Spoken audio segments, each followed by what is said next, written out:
On va monter 6 chaises tout de suite pour les gens qui vont être ordonnés.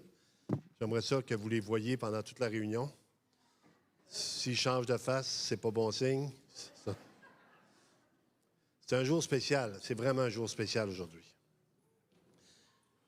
Le titre du message, c'est « Un jour pas comme les autres ». C'est pas toutes les semaines qu'on ordonne des gens qui vont se consacrer à l'œuvre de Dieu. Et puis, c'est pour ça que je veux les voir en avant. Vous allez les voir. Ce qu'on va faire, peut-être pour la réunion aussi, quand ça va être le temps de leur donner l'ordination, le diplôme, on va leur imposer les mains. Ça va être un petit peu plus tard. On va leur imposer les mains. On va demander aux femmes de ces gens-là aussi, aux épouses, de venir en avant. Parce qu'on ne voit pas seulement le pasteur, mais sa femme aussi qui vont travailler à l'œuvre de Dieu. Fait qu'Emmanuel, tu viens t'asseoir ici. Gabriel, Jean, tous les nouveaux, tous ceux qui vont être ordonnés pasteurs, de venir vous asseoir en avant.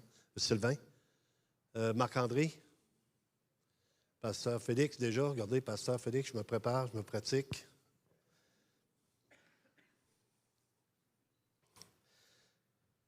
C'est pas rien ce que vous allez vivre ce matin. Honnêtement, moi, je suis dans la crainte et le tremblement de pouvoir le faire.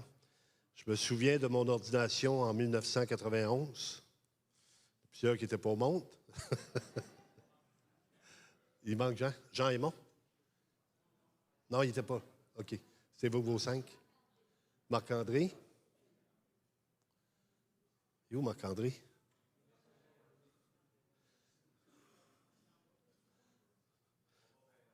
On va le retrouver, on va commencer. Oui, en 91, quand j'ai été ordonné, il y avait quelqu'un qui m'avait honoré de sa présence. J'étais ordonné dans la Pentecôte à l'époque, chez Raymond Lemaire. Et Pasteur Jeff était venu me dire qu'il était content pour moi et qu'il était fier de moi. Puis si vous êtes là aujourd'hui, ce n'est pas seulement pour la réunion du dimanche, c'est parce qu'on va vous demander aussi de soutenir ces hommes-là pour le temps qu'ils vont marcher dans le Seigneur, jusqu'à ce que le Seigneur vienne les chercher, de les soutenir dans l'œuvre, de prier pour eux, de vraiment de les appuyer.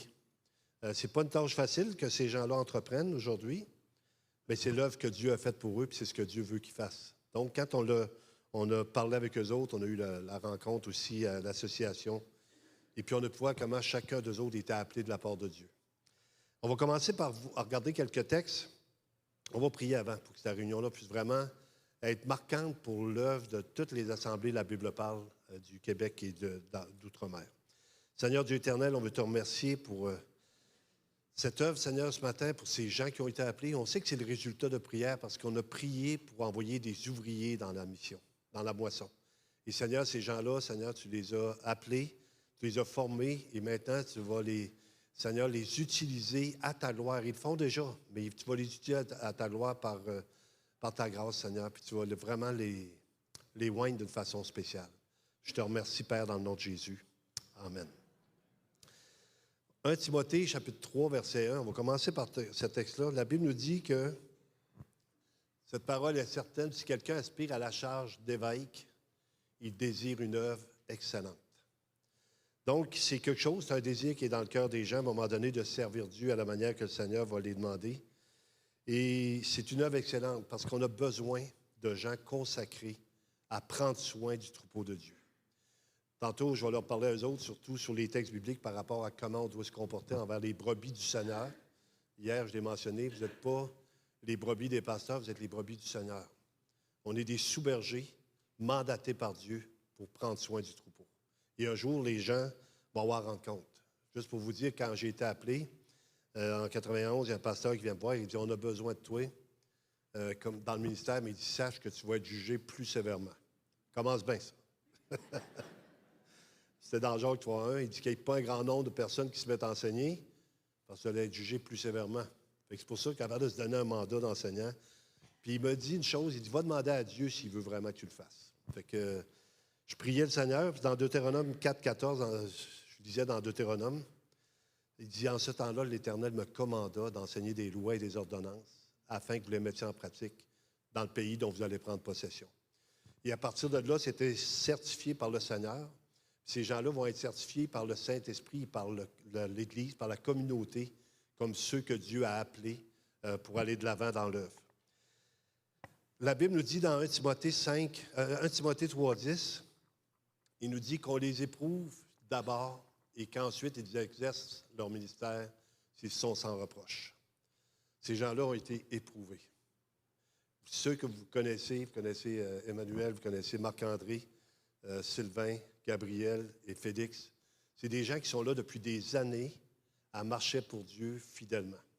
Donc, on les éprouve d'abord, qu'on regarde l'appel qui est sur leur vie, qu'on regarde leur façon d'être, leur façon de marcher, et puis ensuite qu'on puisse les reconnaître en tant qu'Église, qu'on puisse aussi les supporter. Vous savez, un pasteur disait hier, souvent, les gens nous disent comment vous faites pour marcher sans dépression. C'est qu'on a besoin que les gens nous soutiennent. Ça fait partie de votre rôle à vous. Eux autres ont le rôle de vous soutenir, de prier pour vous, de vous enseigner, et vous avez le rôle inverse. C'est un travail d'équipe. On ne met pas des personnes plus grandes ce matin sur vous. On met des serviteurs, des gens qui décident de servir pour la gloire de Dieu. Un autre texte que je veux regarder, c'est 1 Timothée, chapitre 5, verset 22. « N'impose pas les mains à personne avec précipitation. » Donc, on va faire l'imposition des mains, mais on ne le fait pas avec précipitation. Ce n'est pas des gens qui sont là depuis hier. Même la Bible va nous dire que ça ne soit pas un nouveau converti de peur qu'enflé d'orgueil, il tombe dans le jugement du diable ou dans le piège du diable. Donc, c'est des gens qui ont des années de vie. Et si on aurait le temps ce matin, puis qu'on entendrait leur témoignage, vous seriez emballés de venir prier pour eux parce que c'est vraiment Dieu qui est intervenu dans leur vie d'une façon miraculeuse pour qu'ils puissent, au jour, on a eu un petit peu Marc-André hier qui racontait dans sa prédication comment le Seigneur est intervenu miraculeusement et chacun de ces personnes-là, c'est des miracles vivants. Quand vous regardez ça, vous vous dites, là, ce qu'on regarde, c'est des miracles. C'est un miracle, la nouvelle naissance. Hein? Je ne sais pas si vous vous en rendez compte. À chaque fois que je me lève le matin, je dis, ça se peut-tu que je sois un enfant de Dieu? Là, je lis 1 Jean 3,1. Vous voyez quel amour le Père vous a témoigné pour que vous soyez appelés enfants de Dieu. Et nous le sommes. On est des privilégiés, des graciés de la part de Dieu d'une façon incroyable. Et Dieu nous donne une famille. Je regardais ce matin, je me suis mis à l'accueil. Il y en a que j'ai embrassé 3 fois, j'ai trouvé faim, fait que je retournais. Mais c'est trop beau de voir arriver des gens pour venir célébrer notre Dieu et qu'on va être ensemble pour l'éternité, à le glorifier, à vraiment à vivre. On vit déjà quelque chose d'unique. Hein, on est le petit troupeau, ne crains point, petit troupeau, car le troupeau ton Père de te donner le royaume. Mais le petit troupeau qui marche pour Dieu. On est le dernier bastion aussi. Hein, vous voyez l'immoralité qui est dans ce monde. Et les pasteurs sont là aussi pour préserver, protéger le troupeau. Actes chapitre 13, versets 1 à 5. Donc, j'ai sorti quand même plusieurs textes bibliques pour montrer de quelle façon on va le faire. C'est vraiment quelque chose d'important. Il dit, il y avait dans l'église d'Antioche des prophètes, des docteurs, Barnabas, Siméon appelé Niger, Lucius de Cyrène Manahem, qui avait été élevé avec Hérode, le tétrarque, et Saul. Pendant qu'ils servaient le Seigneur, donc ils sont déjà en train de servir le Seigneur, ces gens-là sont en train de servir le Seigneur, dans leur ministère qu'ils jeûnaient, le Saint-Esprit dit, mettez-moi à part Barnabas et Saul pour l'œuvre à laquelle je les ai appelés. Sans l'appel ou la consécration par le Saint-Esprit, c'est des échecs assurés. Mais quand le Saint-Esprit attire, il nous donne aussi l'onction pour accomplir l'œuvre que Dieu a préparée pour nous. Et c'est vraiment... Je me suis réveillé à 4 heures cette nuit pour penser à ça. Je dis, c'est vraiment pas rien de voir des hommes qui vont se consacrer au Seigneur pour l'assemblée que Dieu leur a donnée, pour qu'ils puissent aller de l'avant. Et ça, ce que ça fait, ça va faire boule de neige. Quelqu'un, je dis, à un moment donné, si vous voulez voir une église en santé, vous allez voir une église missionnaire. Mais ce n'est pas seulement une église missionnaire, une église où on peut consacrer des hommes à Dieu, c'est une église en santé. Présentement, l'église est en santé par la grâce de Dieu. Puis il nous dit un peu plus loin, après avoir jeûné et prié, ils leur imposèrent les mains et les laissèrent partir. Donc, on fait les deux. Le Saint-Esprit agit pour les appeler. Et nous, les êtres humains, les chrétiens, on confirme l'appel en les appuyant. Donc, c'est un travail d'équipe. Ce sont des serviteurs. J'ai mis le texte de Matthieu 20, 25 à 28 pour qu'on puisse vraiment, encore une fois, voir que c'est complètement différent du monde. Hein? Dans le monde, la Bible nous dit que ceux qui veulent, ils vont dominer.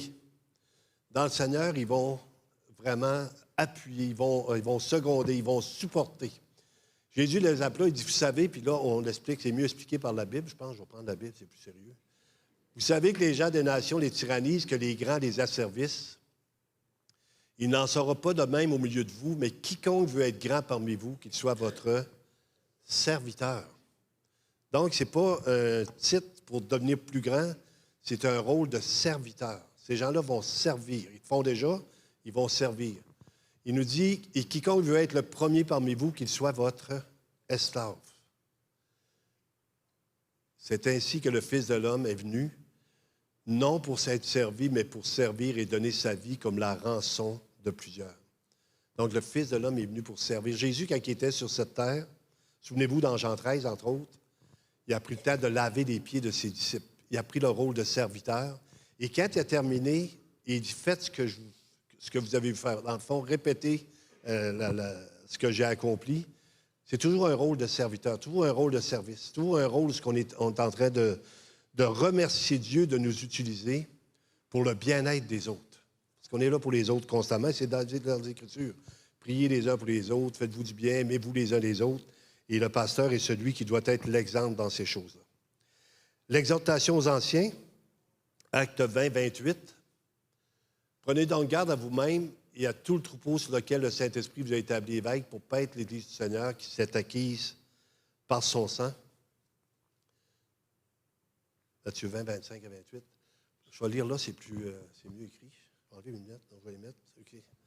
Prenez donc garde à vous-même et à tout le troupeau sur lequel le Saint-Esprit vous a établi évêque pour paître l'Église du Seigneur qui s'est acquise par son propre sang. Juste ici, ce qu'on essaie de comprendre, on paie l'Église du Seigneur. Ça ne sera jamais les brebis des pasteurs, mais toujours les brebis du Seigneur. Il dit, prenez donc garde à vous-même et à tout le troupeau sur lequel le Saint-Esprit vous a établi évêque pour paître l'Église du Seigneur qui s'est acquise par son propre sang. C'est Christ qui a payé pour vous. C'est lui qui a payé pour que vous ayez le salut. Et puis à l'Église, à Fabreville, si on a un exemple, c'est Pasteur Jeff. Pasteur Jeff est un exemple pour chacun d'entre nous d'un serviteur. Il n'y a pas de limite à tout ce qu'il a fait pour les gens, toujours disponible. Peut-être je vais prendre une petite minute pour raconter. Quand j'ai vécu un drame en 1996, à l'époque. J'ai vécu un divorce. Faites-vous-en pas, je suis marié, ça fait 27 ans, ça va bien. Mais pendant 3 fois, Pasteur Jeff est parti de Montréal pour venir me supporter chez nous, venir m'encourager, venir me dire de ne pas me décourager, de persévérer, que Dieu avait quelque chose pour moi, de ne jamais abandonner. Et c'est à cause de ça qu'aujourd'hui, je suis en cause dans le ministère. Parce que lui, il a pris son rôle de serviteur à cœur. Il a décidé de me soutenir dans l'épreuve. Et puis, ça m'a vraiment béni d'une façon particulière parce que je suis encore là aujourd'hui à voir comment Dieu agit, puis comment Dieu agit aussi à Fabreville. L'autre texte, c'est Matthieu 20, 28. Après ça, c'est 1 Pierre, chapitre 5, versets 1 à 5. Et là, je parle aux pasteurs aussi. Tout le temps, je parle aux autres.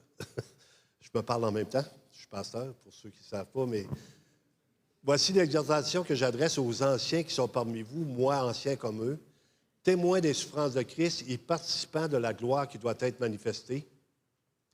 Paissez le troupeau de Dieu. Donc, nourrissez les brebis qui sont sous votre garde, non par contrainte. Et ces gens-là, on ne les a pas forcés.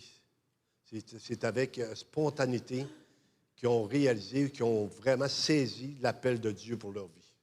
Et c'est gros comme une montagne. Quand on les voit, j'écoute les messages de Fabreville régulièrement, les gens qui vont prêcher, que ce soit Emmanuel, j'écoute Marc-André. Sylvain, je n'ai pas encore commencé à l'écouter, puis sa femme l'écoute. Fait que si sa femme l'écoute, ça va bien. Gabriel aussi, le pasteur Félix. Je me dis, ces gens-là se sont vraiment mis à part. Et quand je les ai rencontrés, même en haut, à un moment donné, je me dis, Seigneur, tu as fait grâce à l'Église en donnant des hommes vraiment d'une qualité exceptionnelle qui vont aller de l'avant.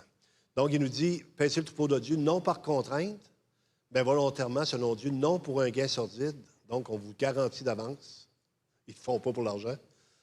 On les paye combien? On ne les paye pas encore. Hein? Ils ne le font pas pour l'argent, mais avec dévouement. Dévoué, consacré pour les autres. Il nous dit non comme dominant sur eux. Ceux qui sont trichés en partage, mais en étant les modèles du troupeau. Donc, ces gens-là sont déjà des modèles. Vous avez Pasteur Sylvain qui a été ordonné 2 ans passés, 3 ans. Est-ce que vous pensez que Pasteur Sylvain Turgeon est un modèle pour vous? C'est vraiment...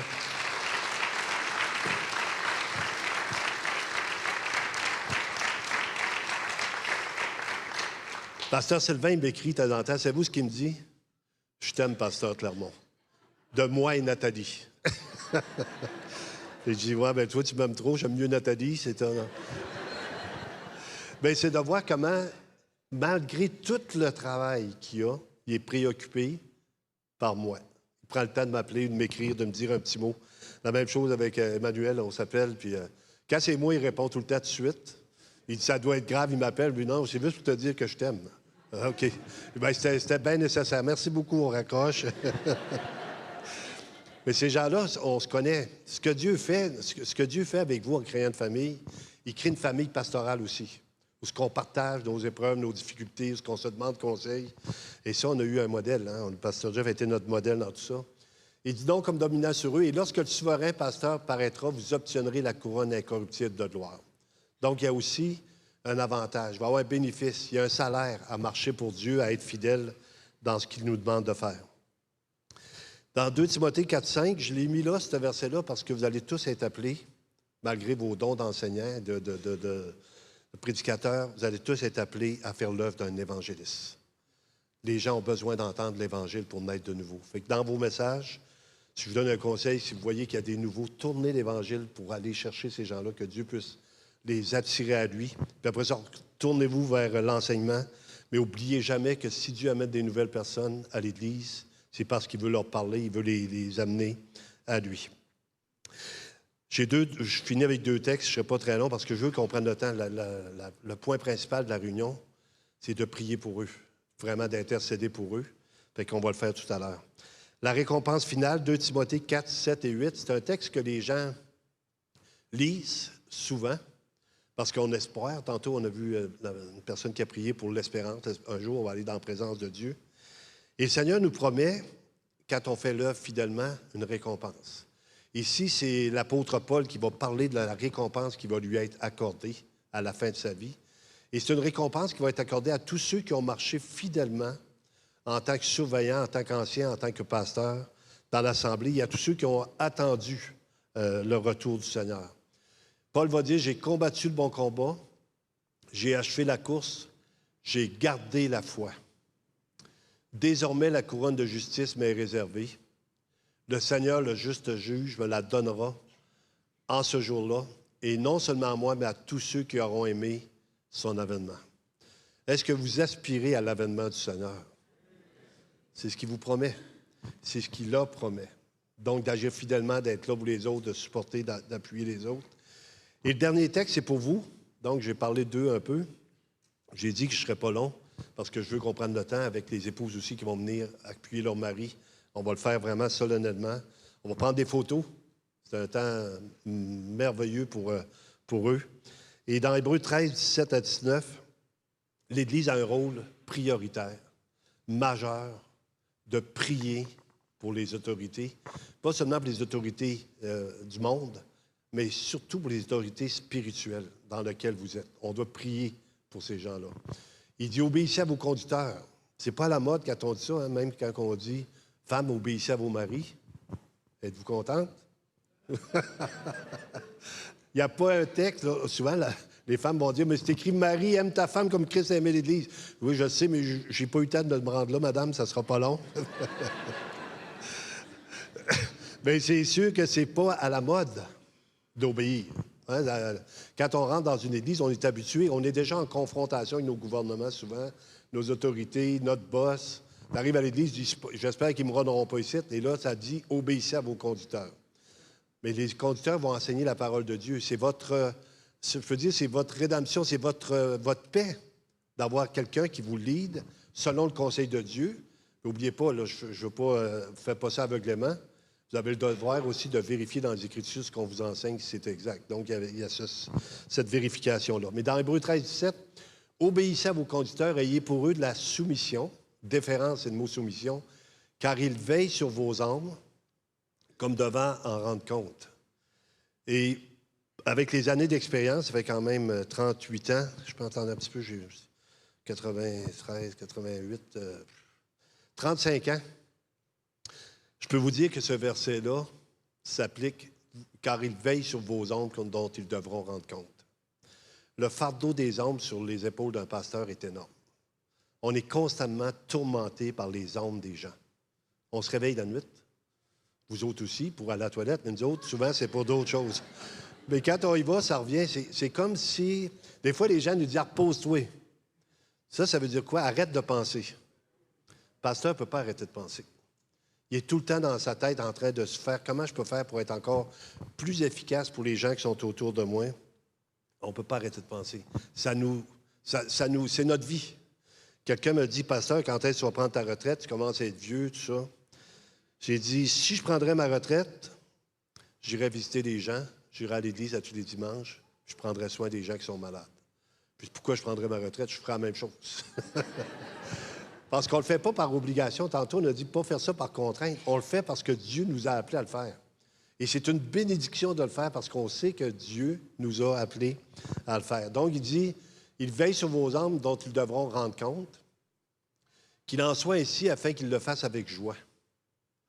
Quand on a l'appui de l'Église derrière nous, quand on sait que les gens nous soutiennent, écoutez, c'est un bonheur. Moi, je suis à l'Église à Montjoly. Les gens peuvent le dire, on a plusieurs personnes de chez nous. On a même, peut-être, je veux le souligner, Monsieur, Madame Brisson, vous êtes où? Monsieur, Madame Brisson? J'ai vu tantôt. Ah, élevez-vous, Monsieur, Madame Brisson. Je vais faire un petit intermède. Monsieur, Madame Brisson, ils ont 88 et 89 ans.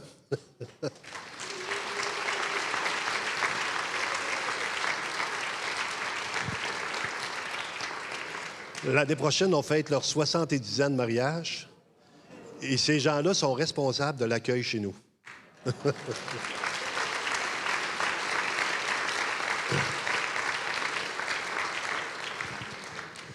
pouvez vous asseoir, vous allez avoir mal aux genoux, là.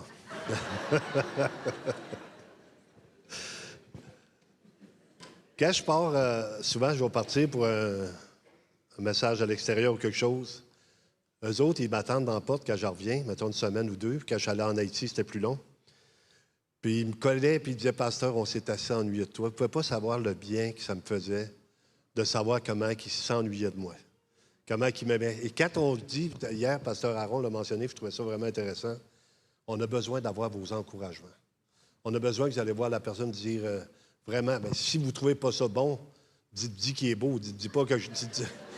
Dis pas un mensonge, mais dis quelque chose pour l'encourager. Chacun d'entre nous, on a besoin. La Bible, dans Éphésiens 4, 29, il dit qu'il ne sorte de votre bouche aucune parole mauvaise, mais s'il y a lieu quelques bonnes paroles qui servent à l'édification et qui communiquent une grâce à ceux qui l'entendent.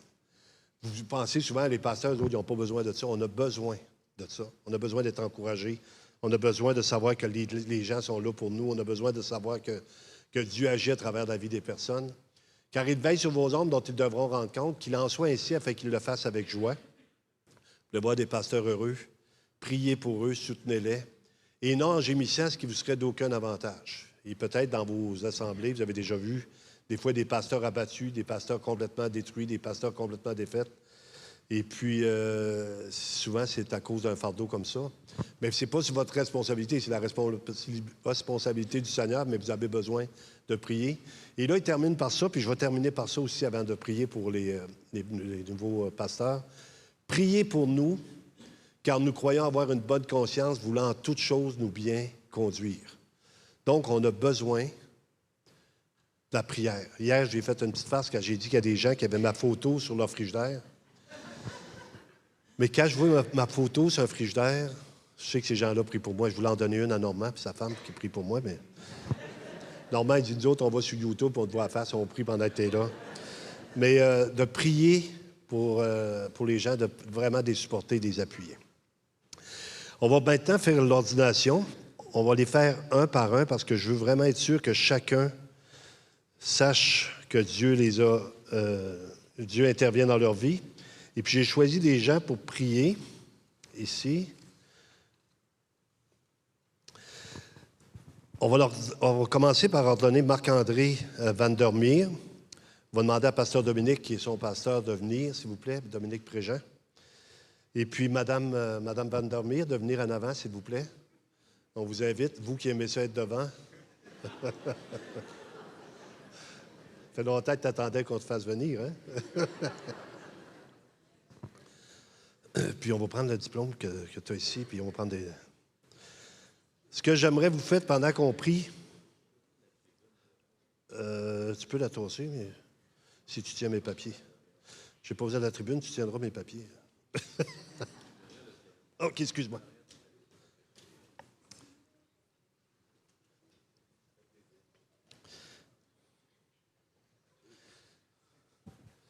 Tu trouves donc le sien, excuse-moi. Je trouve son... Le premier? OK. Fait ce qu'on fait, on fait l'imposition des mains, puis on fait la prière, et puis je suis tellement content. Pasteur Dominique, c'est une réponse à ses prières aussi, là, d'avoir quelqu'un comme Marc-André. Sa femme qui appuie son mari, parce qu'on a besoin. Moi, ma femme n'est pas là, elle vous salue, elle vous aime, mais même plus que vous. Puis, elle n'a pas pu venir, mais on a besoin de ça aussi. Fait que, Pasteur Dominique, vas-y. Puis je vais me mettre de ce côté. Si tu permets, je vais me mettre de ce côté-là. Oui.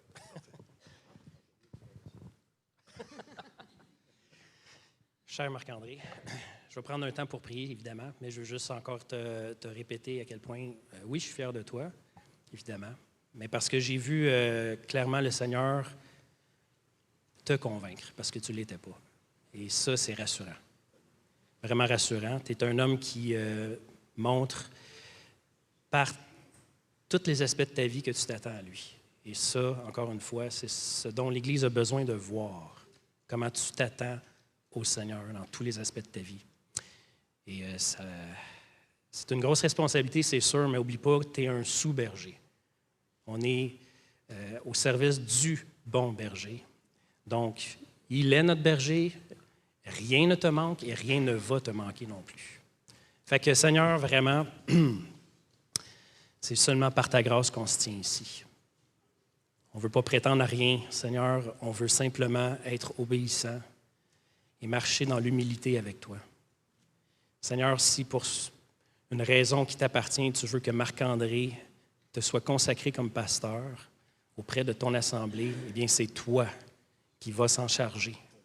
C'est toi, Seigneur, qui vas pourvoir du début à la fin.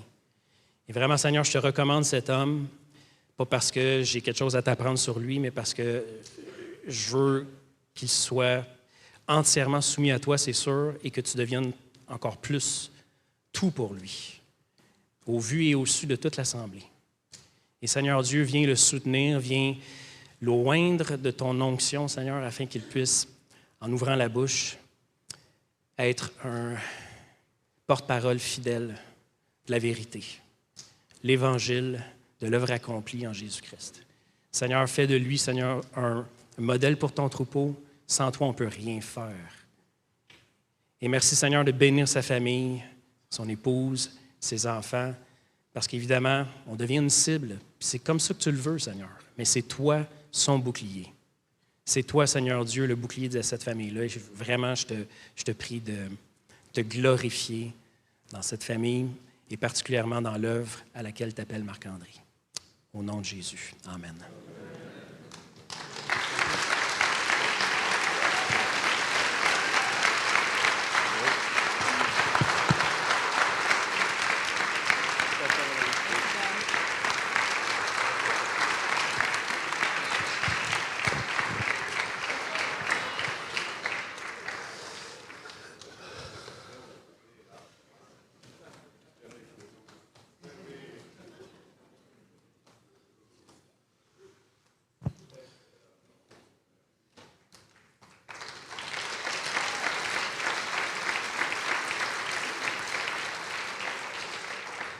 On va demander à Félix, s'il vous plaît, de s'avancer. Pasteur Aaron, je vais demander à Pasteur Aaron de prier pour toi aussi.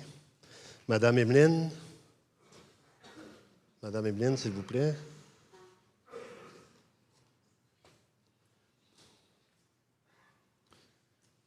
OK.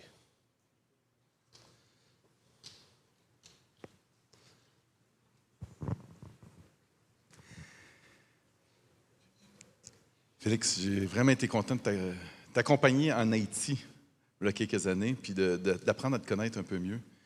Puis je te vois ici à l'Assemblée que tu enseignes depuis de nombreuses années, que tu t'occupes toi-même d'être enseigné par la faculté de théologie, que tu t'attaches à la parole, que tu t'attaches à la théologie, que tu t'attaches à la structure de cette parole-là pour qu'on la comprenne mieux, puis pour que les gens puissent voir leur Seigneur. Puis je sais aussi que tu t'occupes aussi d'une manière pastorale envers les gens, de prendre soin d'eux. Puis ça me fait plaisir de prier pour toi puis pour ton épouse. Seigneur Jésus, dans ta parole, tu nous dis que la fin d'une chose veut mieux que son commencement. Puis c'est un verset qui m'a souvent touché, Seigneur Dieu, de voir comment c'est important de bien courir, de bien marcher dans cette voie, dans cette course que tu mets devant nous. Je te prie pour mon frère Félix, Seigneur, qu'il puisse ne pas voir ceci comme l'accomplissement de quelque chose, mais encore comme un début, encore comme le moment où il faut qu'il continue à courir, qu'il puisse se dire qu'il faut qu'il tienne à toi, sachant que c'est toi qui tiens à lui et que tu vas le soutenir jusqu'à la fin. Seigneur Jésus, apprends-lui à compter ses jours aussi, savoir comment utiliser son temps, comment utiliser son temps pour enseigner, pour l'Église, savoir quelle tâche prendre, quelle tâche ne pas prendre, savoir dire non autant que dire oui, savoir comment prendre soin de sa propre famille, premièrement, et après ça, celle de l'Église que tu lui confies avec ses frères qui sont anciens pasteurs ici à l'Assemblée. Seigneur Jésus, rappelle-y aussi de racheter le temps. Les jours sont mauvais. On s'en vient vers ta présence, Seigneur Jésus. Mais il y a des temps difficiles qui sont devant nous. Et je te prie que par l'enseignement que notre frère Félix va nous donner, que par sa parole qui est prêchée, par les moments qu'il va prendre de manière pastorale à s'assire avec les membres de cette Église, avec des familles, avec des hommes, des femmes, des enfants. Seigneur Jésus, tu as mis à cœur de prendre soin de ces gens-là.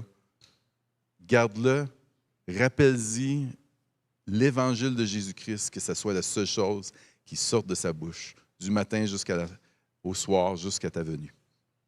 Bénis-le abondamment, bénis sa famille, qu'il puisse se réjouir de l'opportunité et du privilège d'être jugé plus sévèrement. Amen.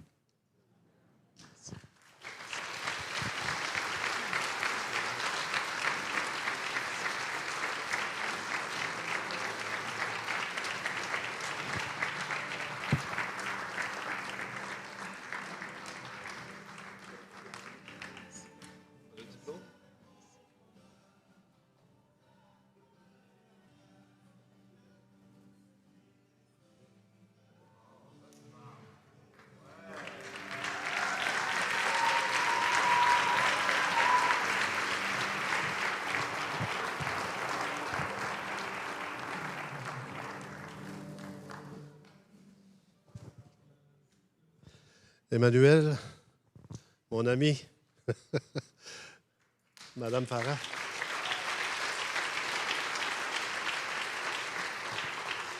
J'ai choisi ton co-listier, pasteur Sylvain. Il a prié pour toi. Alléluia.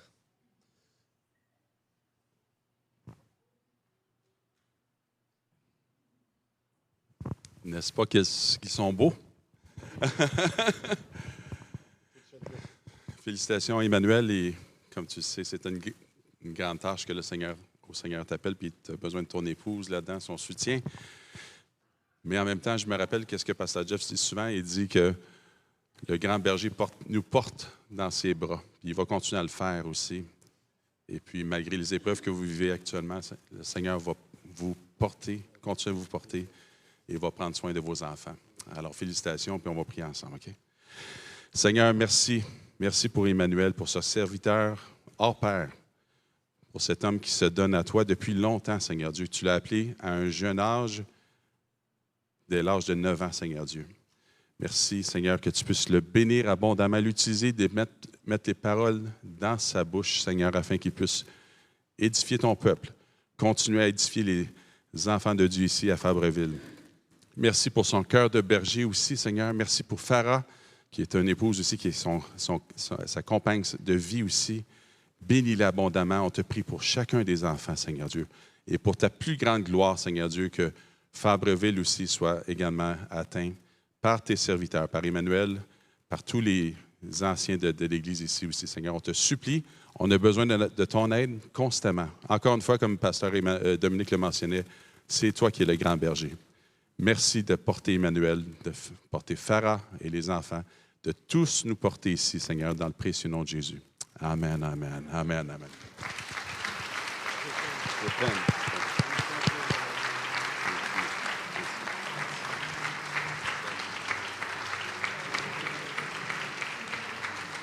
On va prendre une belle photo. Photo.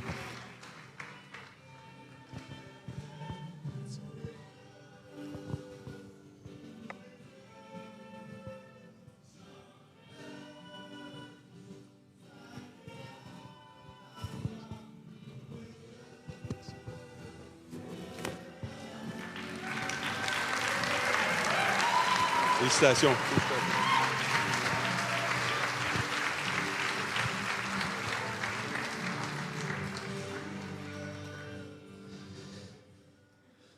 Il nous reste 2 autres ordinations. Il y en a qui n'aiment pas se faire poser. Moi, je remercie ça.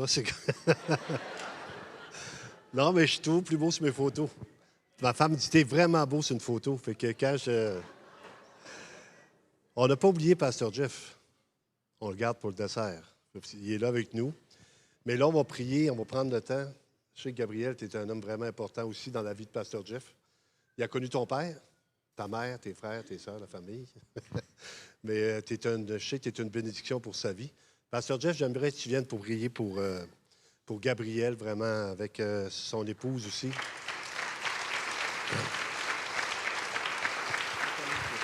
Un, deux. Un, deux. Ta femme est où? Je pensais qu'elle viendrait pas. OK. Un, deux, m'entendez-vous bien quand même? Oui? OK.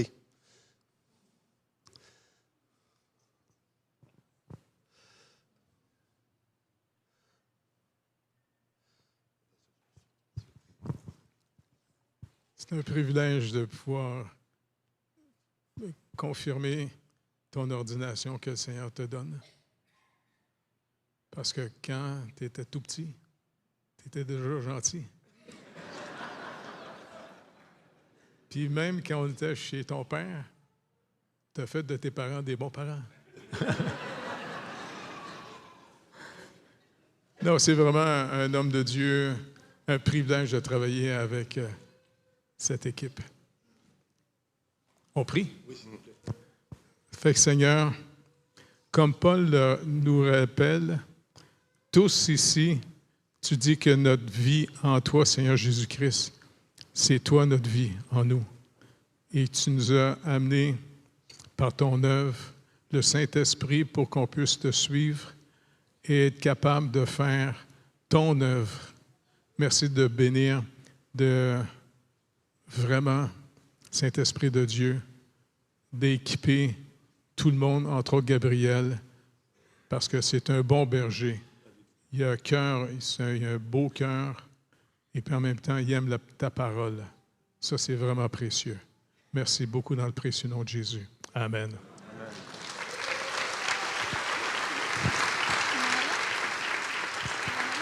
Félicitations.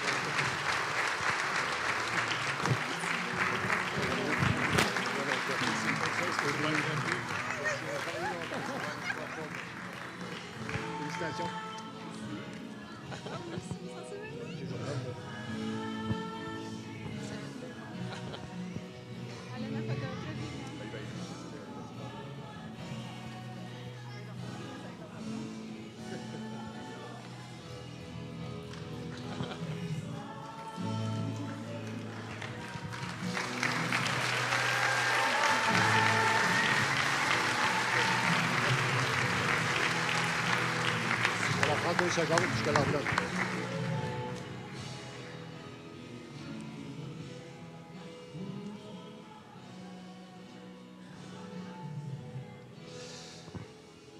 Alléluia. C'est béni, hein? C'est le fun qu'on prenne le temps pour chacun. C'est vraiment un temps très précieux, particulier. Et on est rendu à Sylvain. Sylvain a joint l'équipe, ça fait 6-7 ans? 5 ans déjà. Sylvain est à Victoriaville, pour ceux qui ne le connaissent pas. Faites-vous-en pas, c'est vraiment...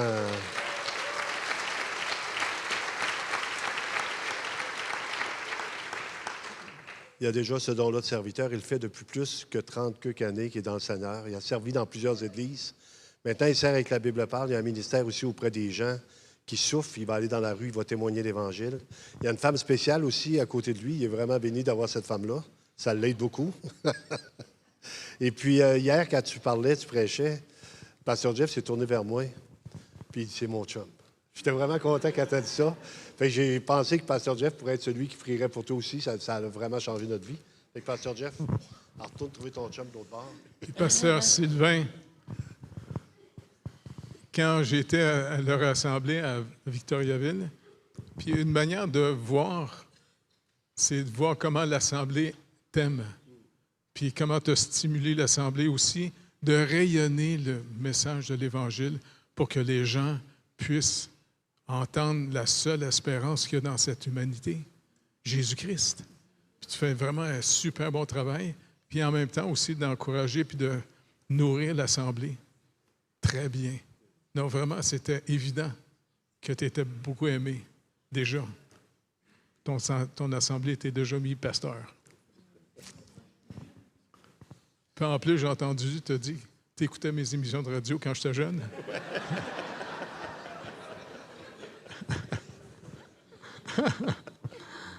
On prie pour toi. Seigneur, je te remercie énormément pour le privilège de collaborer avec Sylvain dans son œuvre. Il fait vraiment un très beau, très bon travail, puis il rayonne ta lumière à Victoriaville. Et ça, c'est encourageant. Parce que, Seigneur Jésus, tu es le seul qui peut arracher du présent siècle le mauvais. Tous les gens, tu es venu lier l'homme fort de la maison pour libérer les captifs. Parce que la mort s'en vient pour tout le monde. Et tu es le seul qui peut nous donner la vie éternelle. Et merci pour le ministère de Sylvain. Et merci. Vraiment, c'est un privilège de travailler avec lui. Merci dans le précieux nom de Jésus. Amen. Merci.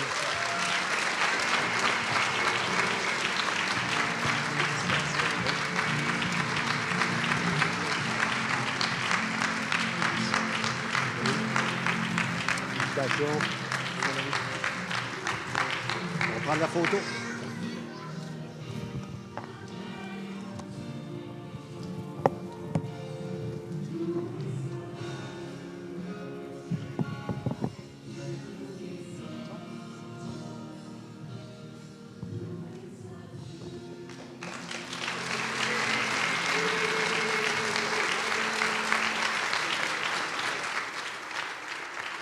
Reste en avant, Sylvain.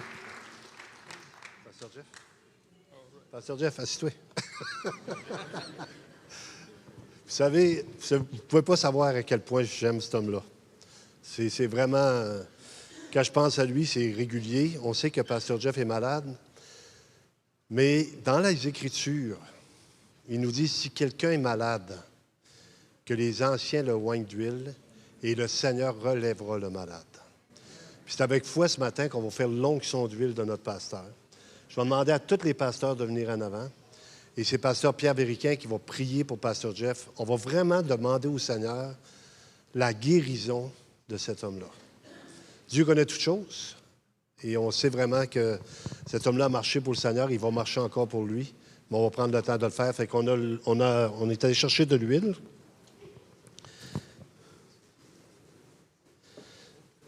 On va demander à l'Assemblée de se lever pour la prière, s'il vous plaît. Pasteur Pierre. Sur la fond.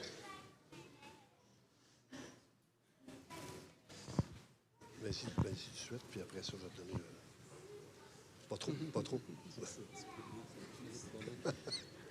OK, wow.